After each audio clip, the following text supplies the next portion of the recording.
So today, guys, I'm going to talk about time travel. So, time travel is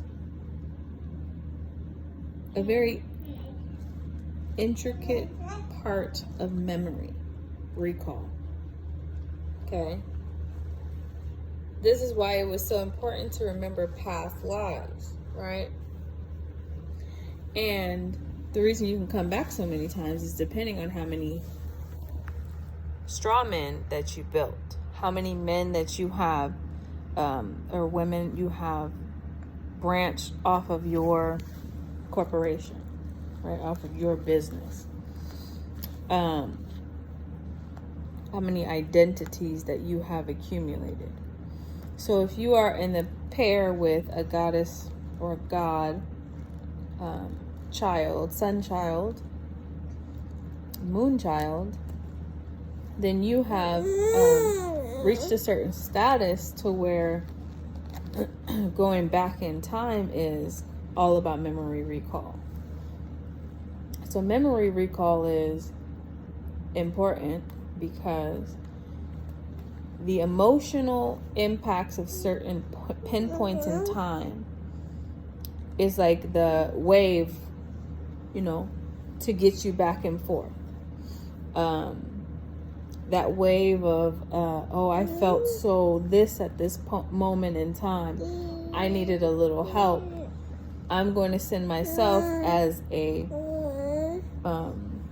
fairy or a owl or a this or a that to comfort myself because I felt this intense emotion becoming a large wave, right? So I had to recall a life I had in Ireland or Scotland. I'm not too familiar because at this point in time it wasn't two, it was like bleh. And I recalled this life where I was like a hermit or a scary, like witch energy. People didn't really want to associate me with me.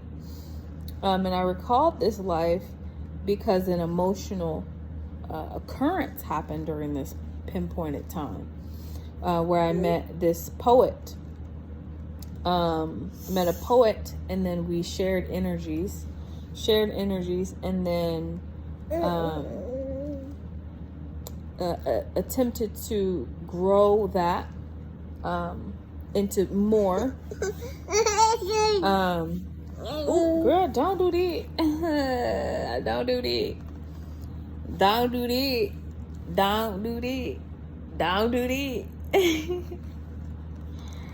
No. My boobs. Go get your Cocomelon. Bring it back. It's over there. He ended up leaving to war. So if you take this past life recall and you fast forward it into this pinpointed time frame, you have to look around at whom you can see and you have a deep connection to. So you look at your current life and you say, okay, well, I don't know what it is, but I feel this connection with this person. Allow me to open the playbook to why this connection is the way it is. Why do I feel this need and draw to this energy? And that is all about like perfecting karmic cycles, bringing the circle back to point A, because at this pinpoint in time, in that connection, that spark of memory of you wanting to understand what the connection is between this person, whether it was your father, your past life mother, your past life dog, your past life animal, your past life anything. That connection between that energy is recycled. So now you want to internally explore the connection, read the book, go back in time and see what that emotion, see if you had an emotional spike to draw you back to that moment in time to recall the information. So once your higher self and your root self, which we are in the root body, we are a piece of the root. The fruit can't live without the root. The root can't produce without the trunk and the trees and the leaves. You know, it's a accumulative of everybody's energy, right? So when time travel happens within the mind of self, you have to connect the root with the fruit. You have to connect the root of self with the highest form of self. And it's almost as if you can hear your higher self communicating. You can hear your higher self communicating and knowing exactly what's going on. See, sometimes I do this thing within myself is I follow the memory, I follow the thought pattern. You know, I follow my thought pattern. So I will also give another rendition of this same memory in Ireland, Scotland. The wolf for my lineage is a white wolf. It is my guide to lead me to the furthest parts of the forest, right? The furthest parts of the forest is the furthest parts of the memory. The deeper you get within the forest, the deeper your memory gets, right? So the deeper, but if you don't have a guide to lead you to that part of the forest, and guides come from purity. It comes from a inner self expression. It comes from an innocent part of self. And it could be self of the family lineage all has, you know, the wolf, or the family lineage all decided, hey, it's going to be the bear, or whatever tribe that your family came from. Mine came from a white wolf a long time ago. So the wolf, I follow the wolf into the forest. And then when I'm in the forest, you know, this is where I can start looking above at the stars, right? And I look above at the stars and I notice the patterns of stories. You know, I notice the, you know, Ochosi sitting in the sky. I notice the hunter sitting in the sky. You know, I notice all of these stories. And it is my inner selves, it's my inner self's duty to write this story down, bring back the memory, bring back this story to self, and ask higher self to interpret through subconscious, conscious communication, or just read me the story that the stars wrote, because I can't decipher that code as quickly as she can, right? So I pass it to the higher self, and the higher self says, okay, well, Mother Goose, sit on my lap, little goose. So I sit on the lap and I talk, and she says, once upon a time there was a beautiful this, and she lived in the forest all by herself. She would go to the local watering hole in search of, you know, because she had a little problem drinking. One day, she had so much to drink, she began to stumble home when she didn't notice that there was 3 men following her, attempting to, you know, harm her. But a knight or a hunter comes, and before she knows it, the 3 men are on the ground. And she is shocked, but obviously didn't care because she is still inebriated. She then sees the hunter who saved her. In this story, it's a hunter, but it's originally a poet hunter. And in my mind, those two are one and the same. So he finds her, right? Saves her, and then says, "I'm gonna walk you home." So they have laughs and giggles, and he's walking her to her home deep within the forest, so deep within memory, deep within consciousness. And she all of a sudden stops in the middle of the road. The road is lined with trees on both sides, and it is dark, right? But you could still see them by the light of the moon. So she stops at him, inebriated as all, and says, "I'm going to show you something. I'm going to show you something." Thank you, Mama. Thank you. "I'm going to show you something." Good job. And then she looks at him with this ancient feral look, drops her cloak, and she's completely nude. And he stares at her like, what is happening? What is she doing? And she turns into a wolf. And she turns into the wolf and begins to run into the forest, right? Little does she know, after showing this to him, he transformed into a fox. So he transformed into the fox, and both of them ran into the woods together. So it is then lower selves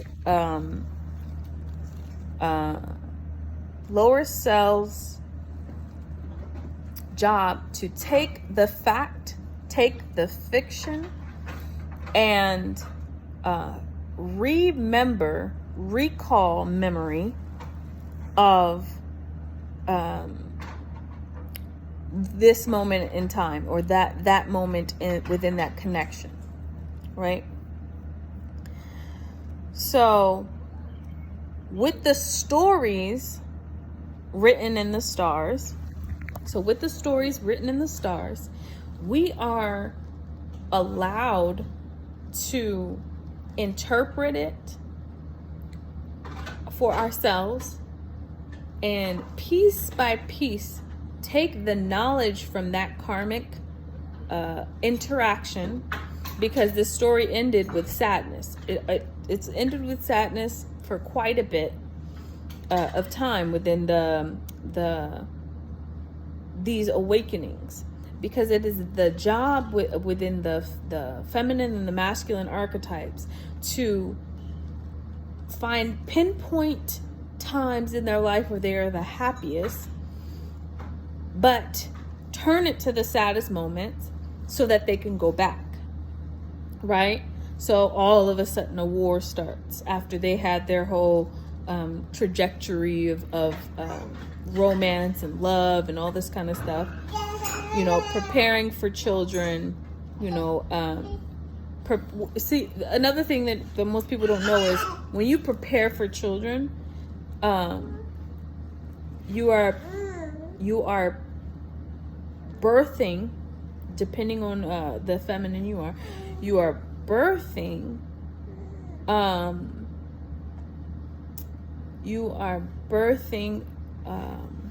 spirits first. You're birthing the spirits of the children that you wish to have in the future. So when you're birthing the future, you're birthing these children, you and your partner, you and your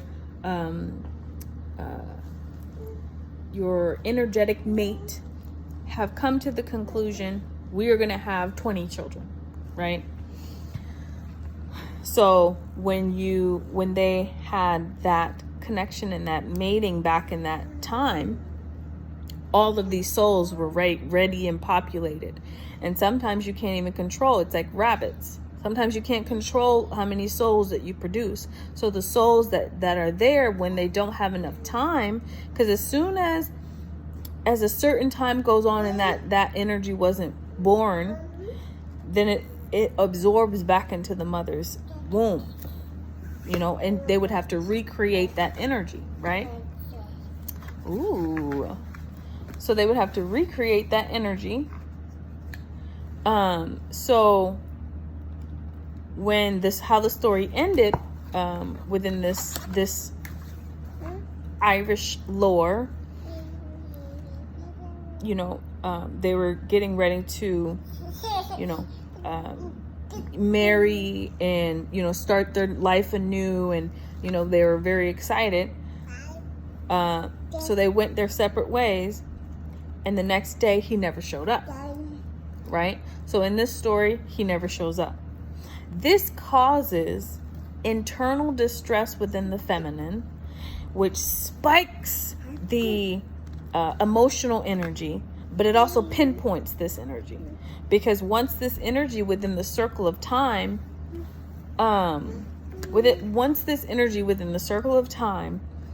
is ripped, it creates a ripple. It creates a ripple effect within the moment in time. If it is a divine connection, a divine feminine, it creates a wave. Thus, this pinpoint of emotion just creates a pinpoint and a wave, which then the creator can use that wave to row his boat back here to the present. Okay? I know this is a lot, but roll with me, yo, roll with me. So let's take it from that pinpoint in time in that story and bring it back, right? Let's bring it back. So we now look at a lot of the stories of the Orisha, right? We look at the stories of ancient Kemet. We look at the stories of Babylonia. We look at all of these stories, and we start to notice there is a repeating cycle within every single one of these stories. So within every single one of the lineages of these deities, they knew that there was the same repeating cycles, story cycles, and when to turn on each pinpoint in time to awaken the gods within side of these vessels, right? But they would have to use the past and memory to recall the present memory.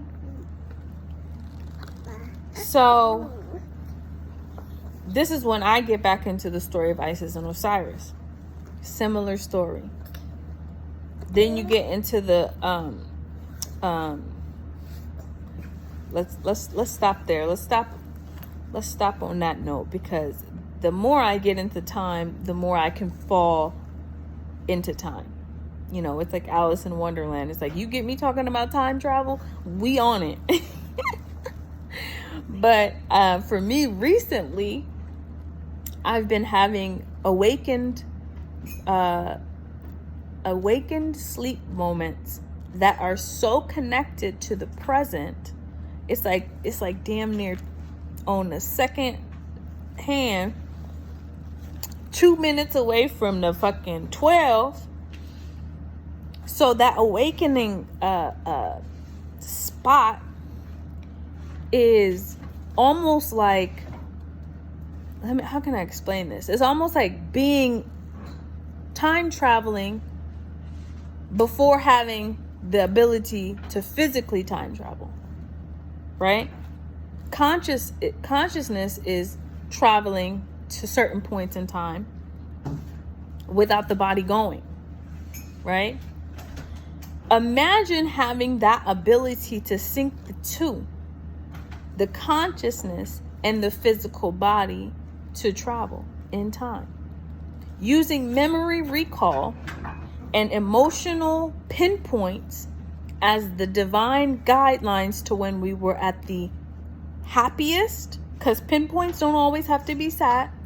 Pinpoints can be happy. So if you take the pinpoints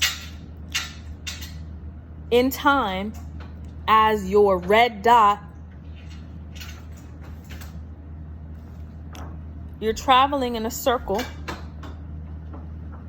but you're also going through the circle to get back and forth, and you're going across the circle to get sideways in time.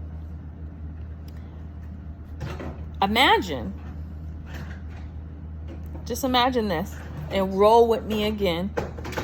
You created the circle and the cross, but you had another circle in the middle. This is the circle of the gods. This is the circle within the middle, is the circle of the gods that humans cannot travel to unless consciousness is fully restored. Angel, you just broke my cup, Mama. My teacup. Those are my favorite. Girl. Notorious. Give it to me. Give it to me. Dame. Thank you. Give me the other 2 pieces. You're breaking stuff.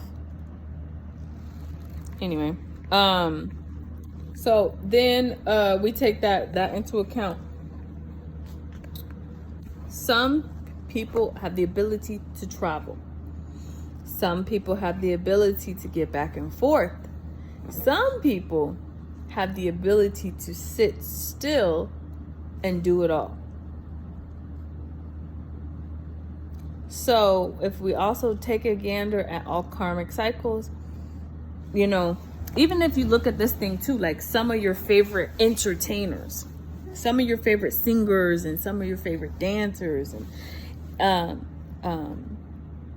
that played with the frequencies, we're playing with frequencies within the mind and the heart and all the chakras. So if they're playing with the heart chakra, sometimes it's about telling a story to awaken the counterpart to greatness. Sometimes it's a karmic connection trying to sync the memory. So understanding why the connection is so intense, whether it be fluid or karmic, energetic, or just sparks. Figuring out the love and lust cycle of this Mommy, really? What is you up to, girl? That is not good for you. Jeez, she's just eating stuff.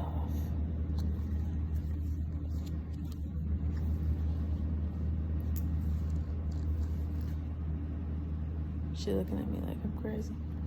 Anyway, finding a way to clear the karmic cycles was a duty between twin flames and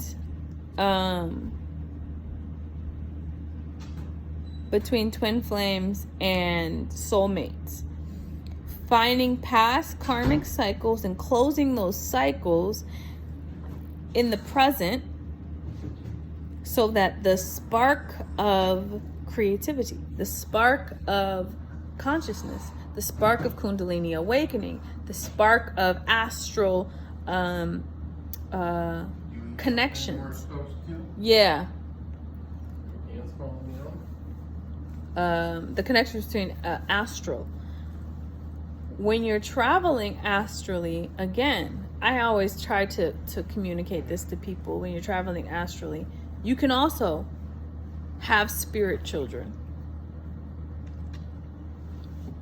You can also have spirit children and spirit husbands and all that kind of stuff. So you're creating more karmic cycles within the stars, within traveling astrally. So closing your karmic cycles is important for time travel. For time travel. Closing your karmic cycles. I want to hear more about spiritual husbands.